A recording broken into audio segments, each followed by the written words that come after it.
Assalamualaikum warahmatullahi wabarakatuh. Kami di sini akan menampilkan video presentasi dari kelompok kami dari tugas mata kuliah manajemen berbasis sekolah. Dosen pengampu oleh Ibu Dr. Lulu Indarti, MPDI. Kami di sini dari kelompok 7 akan menampilkan dengan tema strategi implementasi manajemen berbasis sekolah.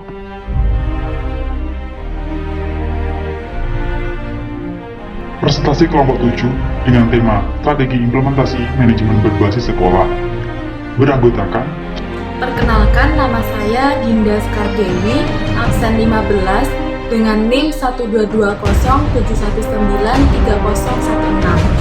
Perkenalkan, saya Firya Fatmawati, absen 16 dengan NIM 12207193016. Dan saya Angga Rina dengan NIM 12207193029. Selamat menyaksikan.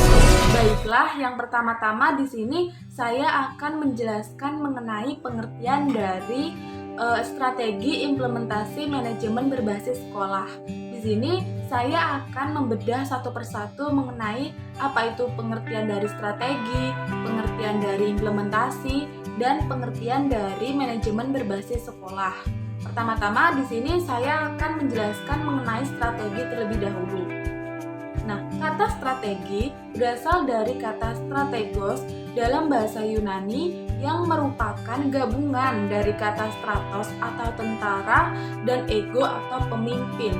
Yang dimana strategi ini mempunyai dasar atau skema untuk mencapai sasaran yang nantinya akan dituju. Jadi, di sini pada dasarnya strategi itu merupakan sebuah alat untuk mencapai tujuan.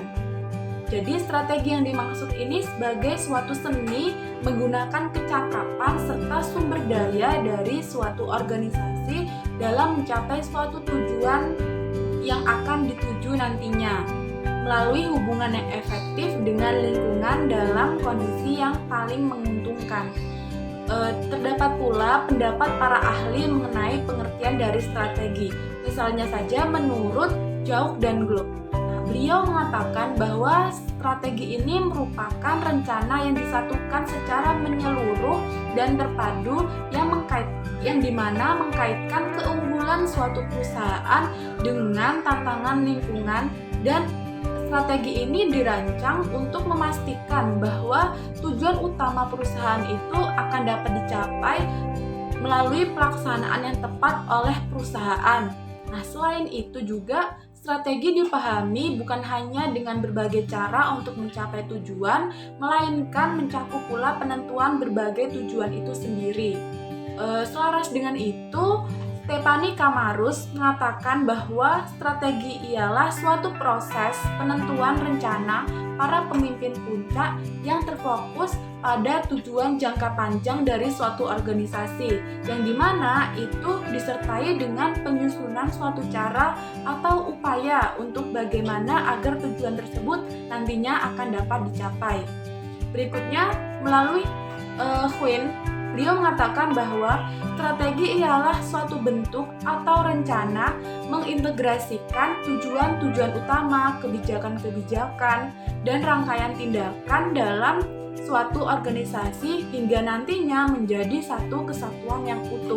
Nah, strategi ini apabila strategi diformulasikan dengan baik, maka nantinya strategi ini akan dapat membantu penyusunan dan pengalokasian sumber daya yang dimiliki oleh suatu perusahaan menjadi suatu bentuk yang unik dan nantinya juga akan dapat bertahan lama.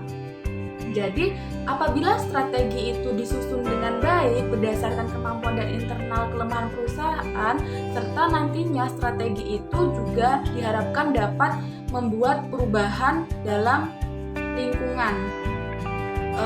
Jadi, apabila kita tarik kesimpulan dari pendapat-pendapat para ahli tersebut, maka strategi ialah suatu rencana yang disusun oleh manajemen puncak untuk mencapai tujuan yang diinginkan. Misalnya saja rencana itu meliputi tujuan, kebijakan, dan tindakan yang harus dilakukan oleh suatu perusahaan atau organisasi dalam mempertahankan eksistensinya dan memenangkan persaingan, terutama perusahaan atau organisasi itu juga harus memiliki keunggulan yang kompetitif. Berikutnya mengenai pengertian dari implementasi. Implementasi dapat dikatakan sebagai suatu tindakan atau pelaksanaan dari sebuah rencana yang sebelumnya itu telah disusun secara matang dan terperinci.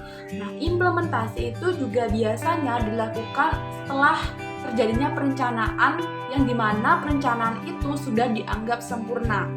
Berikut beberapa pendapat para ahli mengenai implementasi. Nah, pertama menurut Nurdin Usman, beliau mengatakan bahwa implementasi itu bermuara pada aksi dan tindakan atau aktivitas atau juga adanya mekanisme suatu sistem. Jadi, implementasi itu bukan hanya sekedar aktivitas, tetapi ialah suatu kegiatan yang terencana. Jadi, kegiatan yang sudah direncanakan sebelumnya.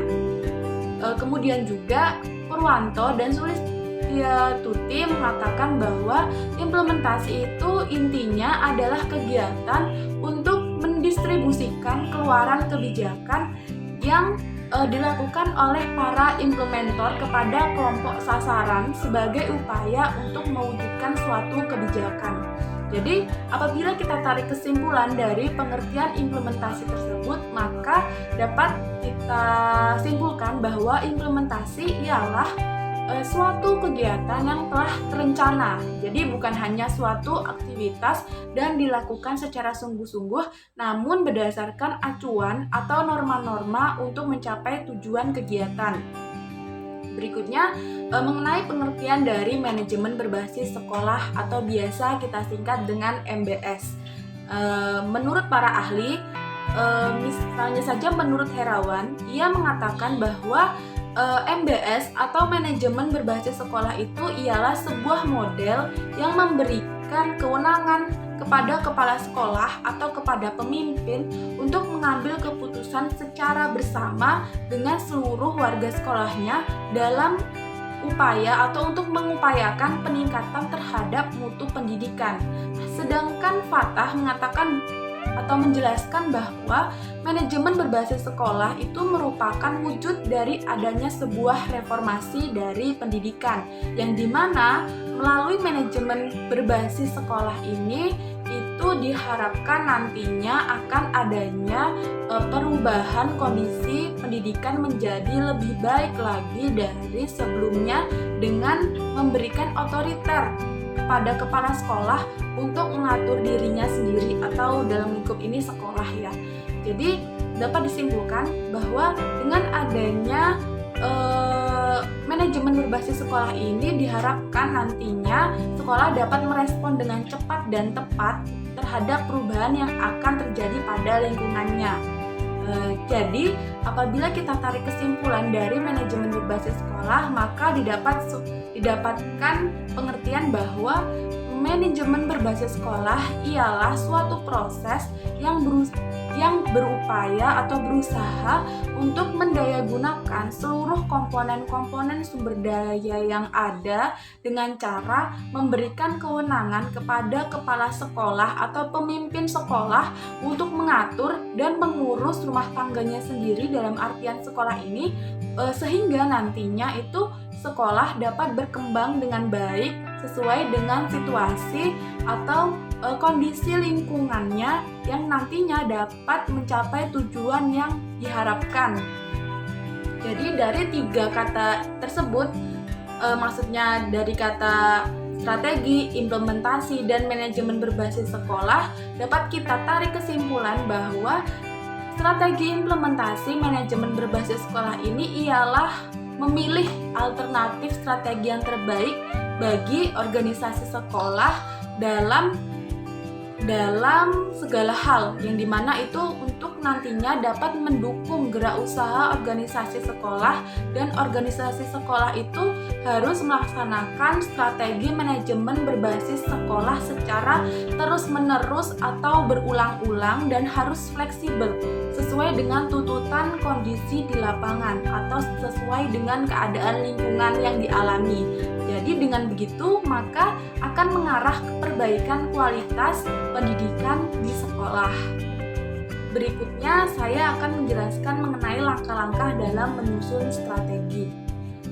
Menurut Mulyasa, yang dimana agar manajemen berbasis sekolah itu dapat berjalan lancar atau dapat berjalan secara maksimal, maka diperlukan strategi itu dalam pengimplementasiannya. Maka langkah-langkahnya itu ialah yang pertama melalui pengelompokan. Nah, pengelompokan yang dimaksudkan ini ialah nantinya agar sekolah itu dapat dikelompokkan berdasarkan kemampuan sekolah dalam melakukan manajemen di sekolahnya, sehingga nantinya itu akan dapat lebih mudah untuk diketahui. Nah, sekolah mana yang memerlukan perhatian lebih dalam mengimplementasikan manajemen berbasis sekolah. Yang kedua, melalui pentahapan. Pentahapan di sini maksudnya ialah implementasi manajemen berbasis sekolah dilakukan melalui tahapan-tahapan, yaitu mulai dari tahapan jangka pendek sampai dengan tahapan jangka panjang. Yang ketiga, melalui implementasi. Setelah dilakukannya percobaan implementasi terhadap penerapan MBS, maka langkah selanjutnya adalah melakukan implementasi secara permanen yang memerlukan peraturan yang mengikat.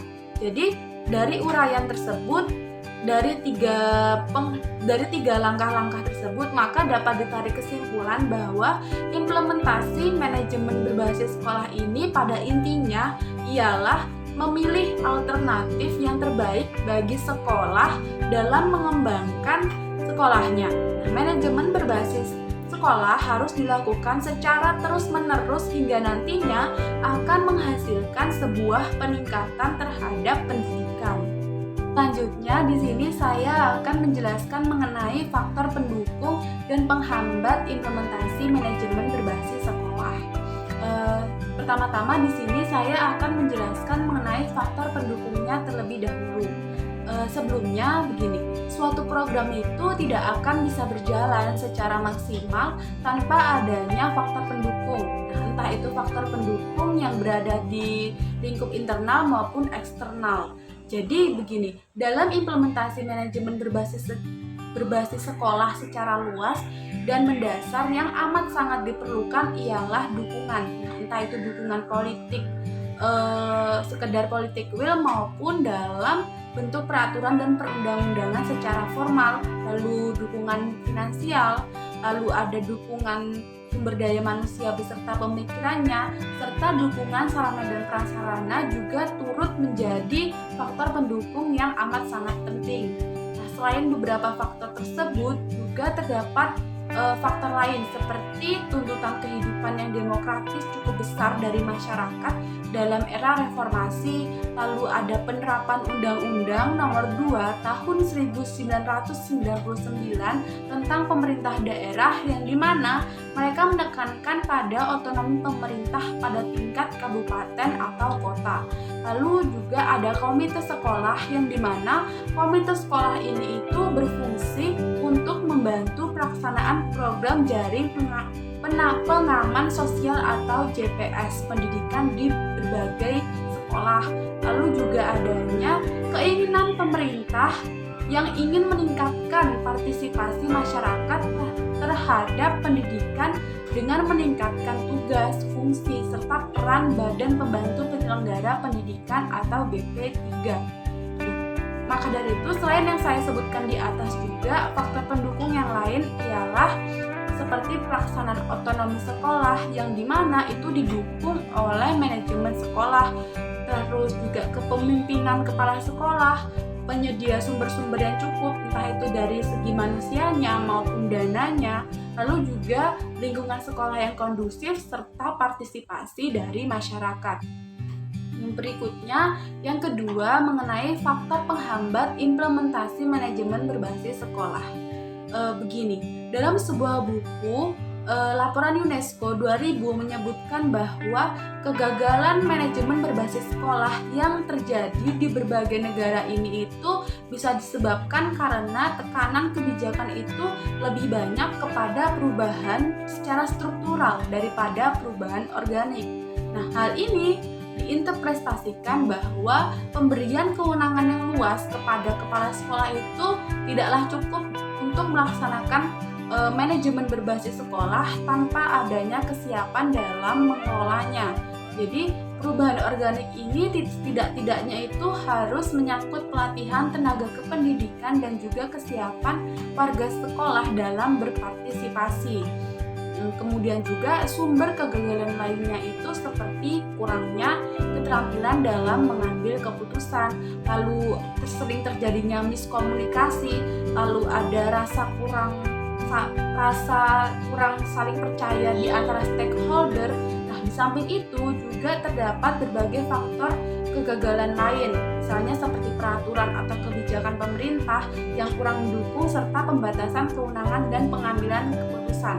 Nah, di sini saya memiliki juga 4 faktor pendukung faktor penghambat yang sangat menentukan pengimplementasian manajemen berbasis sekolah seperti A, yaitu kualitas sumber daya manusia khususnya pada tenaga kependidikan.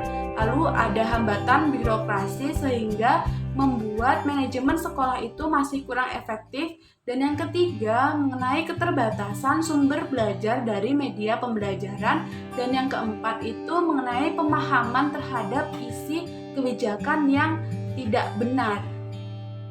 Melanjutkan pembahasan dari Mbak Dinda. Nah, sebelumnya telah dipaparkan bahwa di dalam implementasi manajemen berbasis sekolah terdapat faktor penghambat implementasi manajemen berbasis sekolah. Berhubungan dengan hal tersebut, maka diperlukan tindakan untuk mengantisipasi guna memperbaiki serta solusi terhadap faktor penghambat implementasi manajemen berbasis sekolah. Berikut adalah cara untuk mengantisipasi sumber-sumber kegagalan guna memperbaiki implementasi manajemen berbasis sekolah. Yang pertama yaitu kultur sekolah. Mengapa kultur sekolah? Karena salah satu kesulitan mendasar dalam pelaksanaan MBS adalah mengubah kultur warga sekolah dari yang selama ini menunggu perintah menjadi ke kultur baru yaitu mencari perintah. Kemudian mengubah sikap reaktif menjadi proaktif, mengubah sikap ketergantungan menjadi sikap kemandirian, dan yang terakhir adalah mengubah sikap mental birokrat menjadi sikap mental wirausahawan. Nah, sejauh kultur lama masih mendominasi perilaku warga sekolah, niscaya MBS sulit untuk dilaksanakan. Nah, perubahan kultur diperlukan untuk mendorong manajemen berbasis sekolah. Perubahan ini dapat dimulai dengan menerapkan prinsip-prinsip manajemen mutu terpadu. Di antaranya adalah fokus perhatian pada kepuasan pelanggan, kemudian merencanakan perubahan sekolah secara terus-menerus, dan yang terakhir adalah meningkatkan kerjasama antar personel sekolah sebagai suatu tim kerja. Kemudian yang kedua adalah keterbukaan manajemen.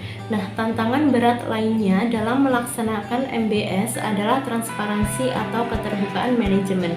Mengapa demikian? Karena keterbukaan manajemen harus dimulai dari pimpinan tertinggi hingga pimpinan terendah. Transparansi tidak hanya dalam hal pengelolaan keuangan saja, namun meliputi seluruh aspek sekolah. Pembentukan komite sekolah sebagai perluasan fungsi dalam Badan Pembantu Penyelenggaraan Pendidikan atau BP3 tidak dengan sendirinya membantu terwujudnya transparansi manajemen sekolah, kecuali diikuti dengan penguatan peranan dan akses warga sekolah dalam pengawasan sekolah. Yang ketiga adalah pengendalian mutu. Pengendalian mutu yang baik adalah yang memungkinkan semua pihak yang berkepentingan menilai sejauh mana mutu suatu sekolah. Berdasarkan hal ini, perlu diintensifkan sistem akreditasi sekolah yang dilakukan oleh lembaga yang independen dalam menilai mutu sekolah, berdasarkan indikator-indikator yang dapat terukur. Pengendalian mutu juga dapat dilakukan dengan menilai sejauh mana kepuasan pelanggan, baik itu orang tua, kemudian siswa, masyarakat, dan jenjang pendidikan di atasnya terhadap mutu sekolah tersebut. Karena itu, sekolah perlu mengumpulkan informasi mengenai kepuasan pelanggan dan berdasarkan hal itu merencanakan peningkatan mutu sekolah itu sendiri. Yang keempat adalah penguatan peran guru dan kepala sekolah. Dengan menggunakan tujuan dan standar pemerintah baik pusat, provinsi, kabupaten atau kota untuk memfokuskan usaha reformasi pada peningkatan pembelajaran siswa dan peningkatan upaya maksimal para profesional sekolah. Memfokuskan perhatian pada pembelajaran siswa dan digunakan otoritas pembuatan keputusan yang diberikan kepada sekolah untuk memperbaiki kurikulum dan program pengajaran bagi berhasilnya MBS atau manajemen berbasis sekolah. Kemudian pembuatan keputusan guna memperbaiki kurikulum dan program pembelajaran bagi berhasilnya manajemen berbasis sekolah. Kemudian dalam menghadapi permasalahan tersebut juga terdapat berbagai solusi mengenai faktor penghambat implementasi manajemen berbasis sekolah, yaitu 1. Anak didik. Dalam mengatasi problematika yang berkenaan dengan masalah belajar yang dialami siswa, maka guru harus meneliti hambatan-hambatan belajar siswa. Oleh sebab itu, tugas guru adalah menimbulkan motif yang akan mendorong anak berbuat untuk mencapai tujuan belajar. Kemudian yang kedua adalah pendidik.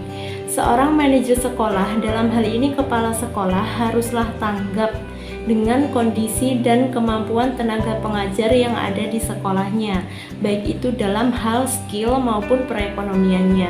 Oleh karena itu, guna meningkatkan gairah pendidik, maka harus ada kompensasi bagi guru. Nah, kompensasi itu apa?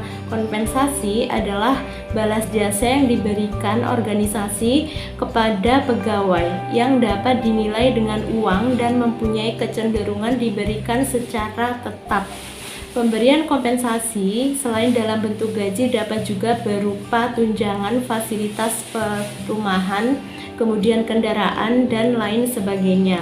Selain itu, dalam peningkatan skill pendidik dapat dengan jalan mengikutkan dalam penataran, kemudian seminar, workshop, dan lain yang sesuai dengan bidangnya.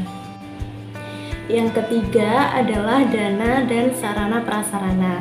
Melihat akan pentingnya biaya dan sarana prasarana pendukung bagi sekolah, maka guna mencukupi biaya pendidikan, pembangunan, sarana dan fasilitas pendidikan terutama secara fisik, alat pengajaran dan ruang belajar serta kelengkapan buku-buku pegangan siswa dan yang lainnya, maka untuk mengatasi permasalahan ini, menurut Fembrianto menyatakan bahwa pembagian textbook secara gratis kepada murid-murid sekolah dasar seluruh Indonesia merupakan tindakan yang mempunyai pengaruh positif terhadap perbaikan kualitas pendidikan di sekolah dasar. Di samping textbox, perlu pula perlengkapan dengan alat-alat praktikum, misalkan laboratorium, kemudian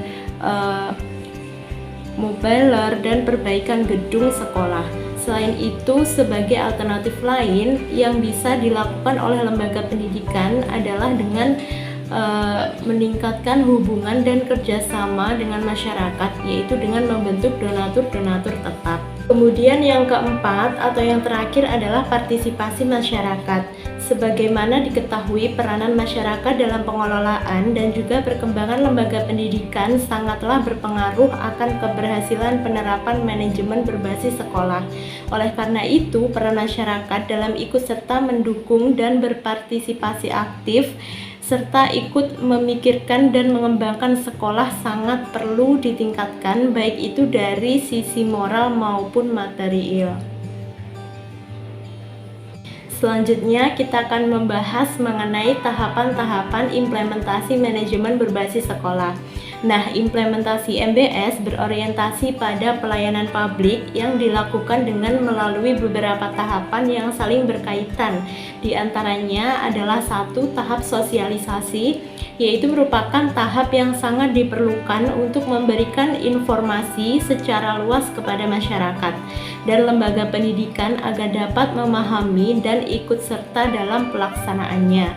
Kemudian yang kedua adalah tahap piloting, di mana tahap ini merupakan tahap yang dilakukannya uji coba terhadap penerapan konsep manajemen berbasis sekolah. Dan yang ketiga adalah tahap diseminasi, merupakan tahapan pengimplementasian model MBS kepada masyarakat dan juga lembaga pendidikan setelah dilakukannya tahap uji coba sebelumnya. Nah, sesuai 3 tahapan yang telah disebutkan di atas, tahapan dalam implementasi MBS terdapat beberapa tahapan yang bisa membantu proses penerapan manajemen berbasis sekolah. Tahapan di atas bisa dijadikan sebagai pedoman untuk menerapkan manajemen berbasis sekolah dalam manajemen sekolah. Ketika tahapan tersebut bisa dilakukan dengan baik, maka kemungkinan keberhasilan suatu program bisa berjalan dengan sesuai rencana dan tidak melupakan hal-hal yang lain. Baik, terima kasih. Kita akan menginjak ke materi berikutnya, yakni subbab strategi implementasi manajemen berbasis sekolah.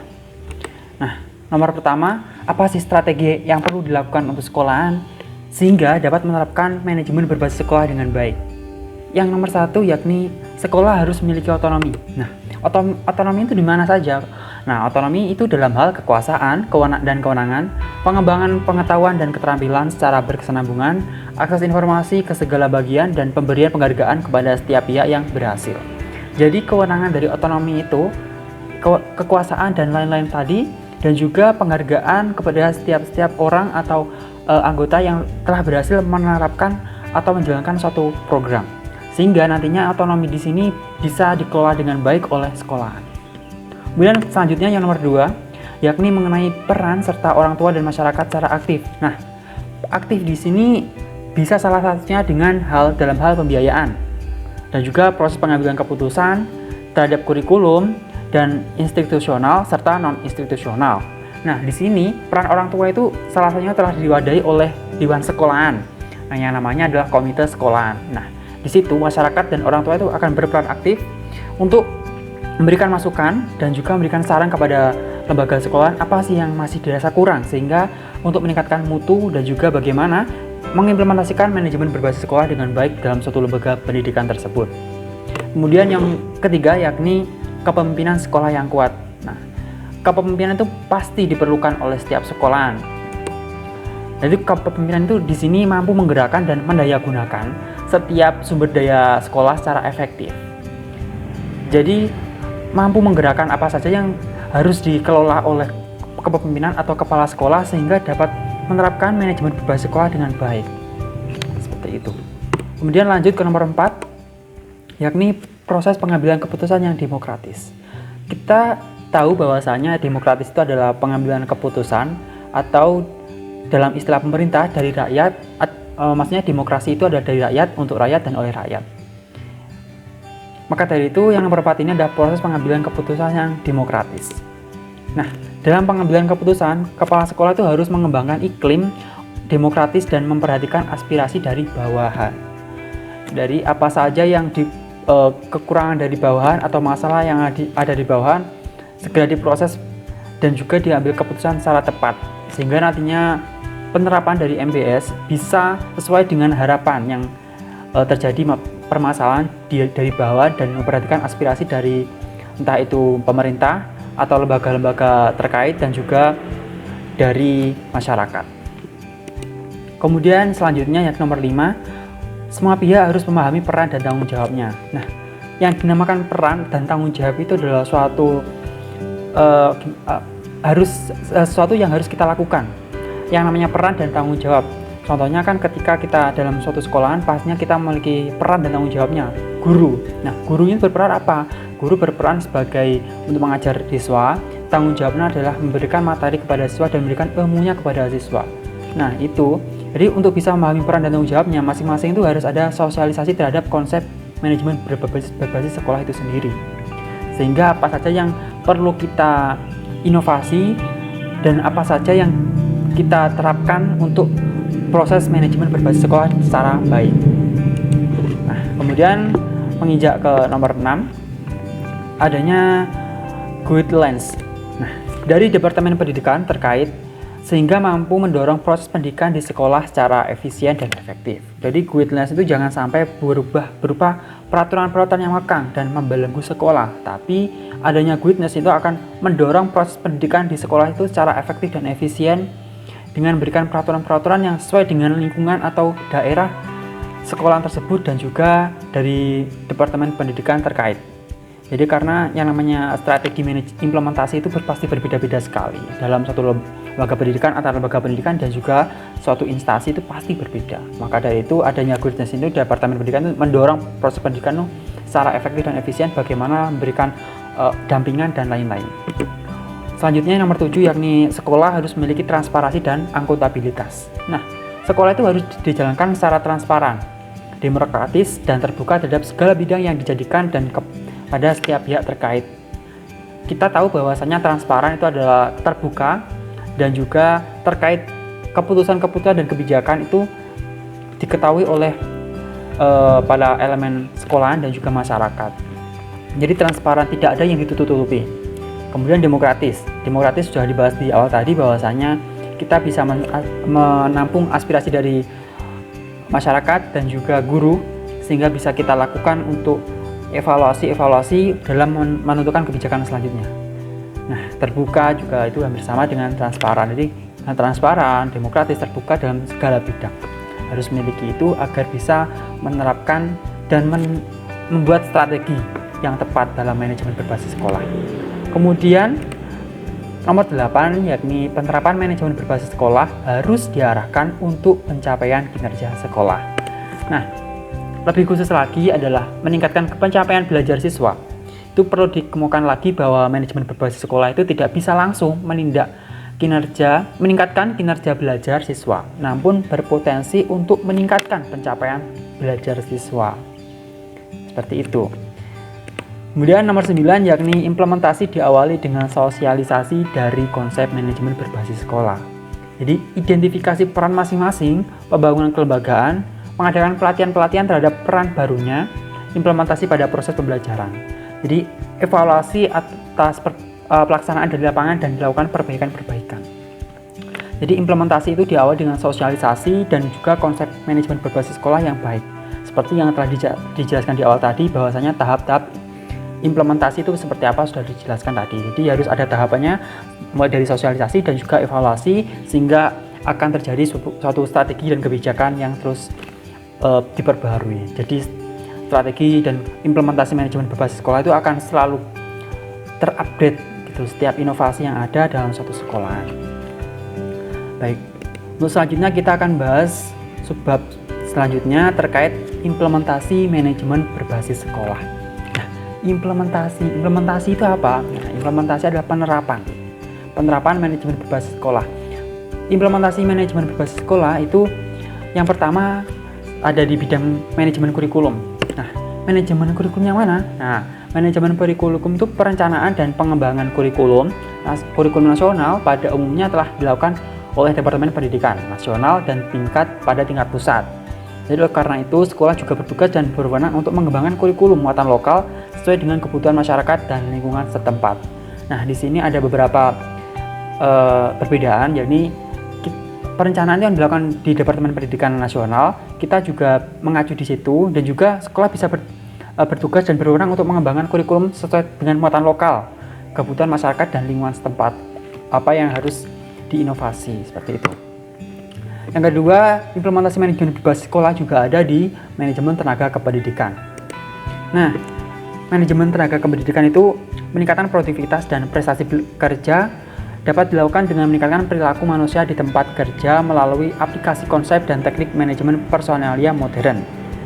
Manajemen tenaga kependidikan, guru, dan personil mencakup perencanaan pegawai, pengadaan pegawai, pembinaan dan pengembangan pegawai, pemberhentian pegawai, evaluasi pegawai. Nah, di sini bisa dilakukan terus-menerus dengan baik. Jika ada kesalahan bisa dilakukan evaluasi dengan membuat kebijakan baru, strategi baru agar manajemen tenaga kependidikan itu lebih bermutu dan lebih baik.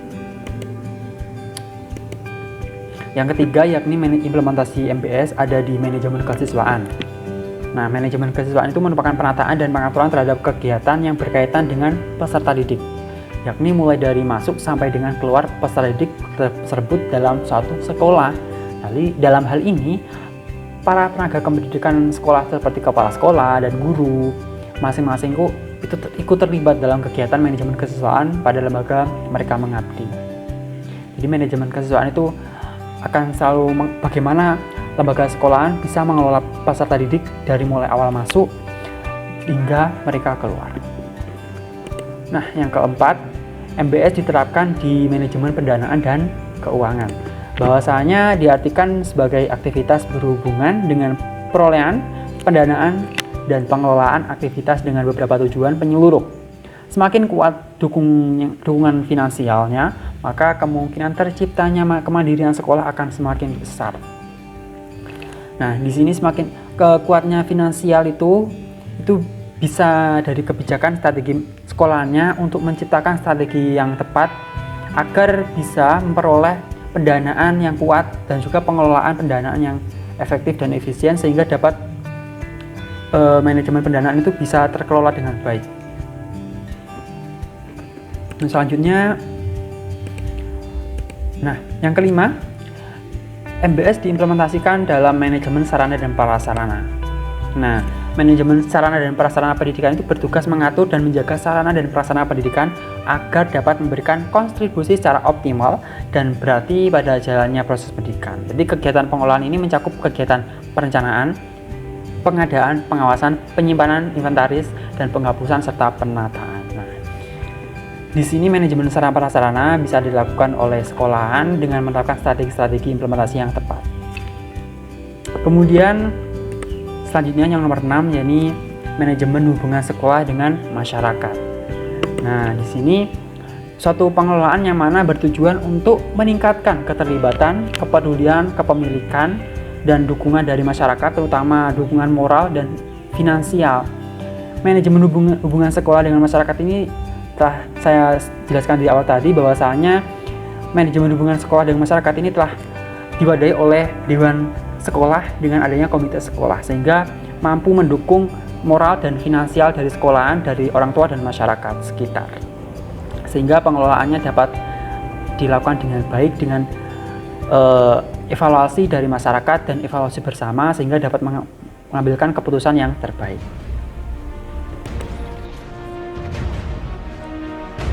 Sekian video presentasi dari kelompok kami. Apabila ada salah dan kurangnya, kami mohon maaf. Wabillahi taufiq wal hidayah. Wassalamualaikum warahmatullahi wabarakatuh.